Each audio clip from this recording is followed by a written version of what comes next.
Katay na.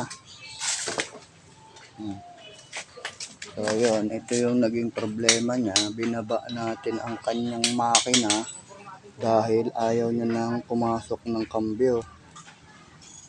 Ayun, nag-stuck na. Kaya pala, so nangyari, ito yung gearings. Meron ng ano, tama-tama sa kanyang ngipin. Tapos ang naging main cause niya, ayan, bonge, ubos ang ngipin. Hindi nga ito kakambyo, kumakalang na ubos.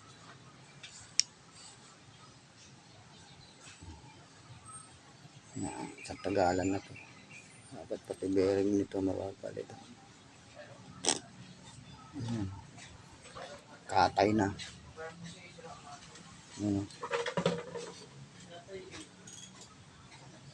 Ito namang ano, yan, ubos oh.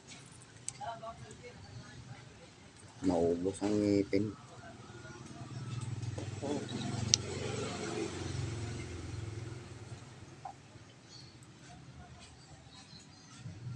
Nakaros.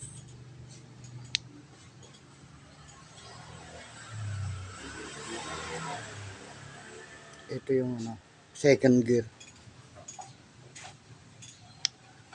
Pang second gear to. Kaya pala, dumadaples na. Boss na yung ngipin.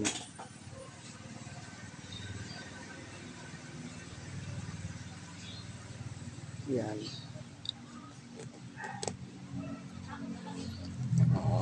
Ayan yung crack na. Yun o, nag-change oil siya. Kala niya ang daming langis, wala naman palang laman. Tataka pa siya, ba't daw ang init ng makina niya. Wala naman yung makina ng langis. Yun o, yung langis niya. Ayan o, TMX niya 155, walang laman. Kung makakaigpitan ka, wala, lagi hinihigpitan eh. Ayan na. So, Boss Jaime, katay na yung motor mo. Ayan na. Kailangan na natin ng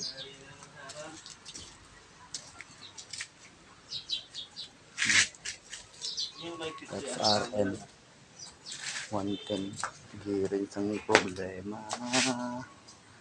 Ayan na po.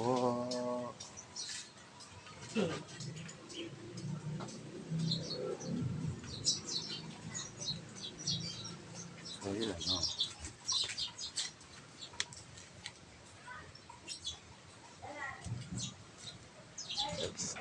XRM 110.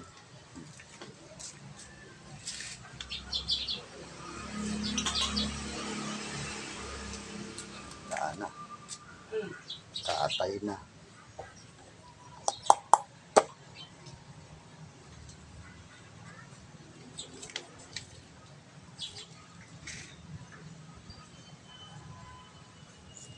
Tender rin eh. Paano?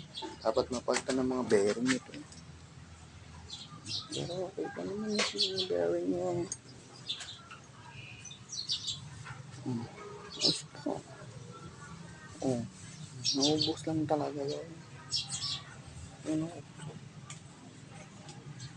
Ubos ang ngipin. Second gear.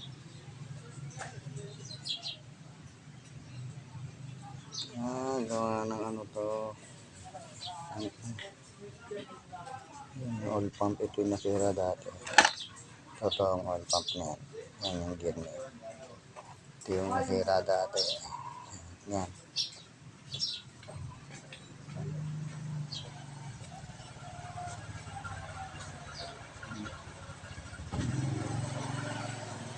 Ayun.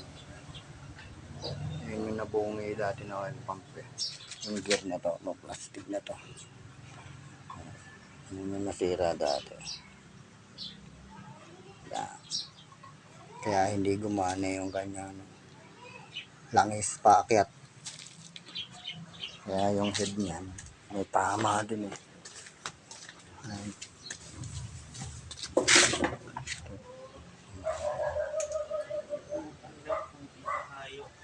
No, nangyari dyan.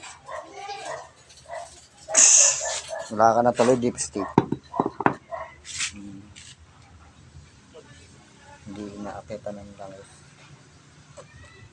Ayan.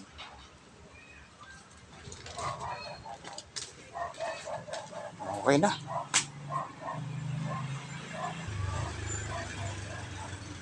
Ayan, XRM 110. Overhauling. Second gear problem.